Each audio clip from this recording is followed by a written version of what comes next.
भारताची राजधानी दिल्लीत शेनवाराच्या 2 दिसाच्या G20 शिखर परिषदेक सुरुवात जाली। G20 शिखर परिषदेक संवसारभरातले मुखेली वांटेकार जावपाक दिल्ली पावल्या।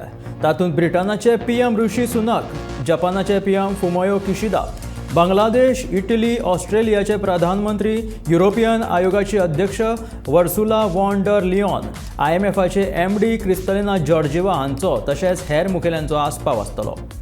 ही G20 शिखर परिषद 9 आणि 10 सप्टेंबराक नवी दिल्लीत नव्यान उक्तावण केल्ल्या भारत मंडपात जातली।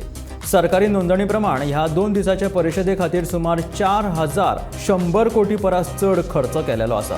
हो खर्च वट्ट 12 प्रकारच्या सेवांनी विभागलेलो आसा। प्रतिनिधींची सुरक्षा व्यवस्था, रस्ते, फुटपाथ हांच्या देखभाली खातीर ह्या मोठ्या प्रमाणात हो खर्च केलेलो आसा।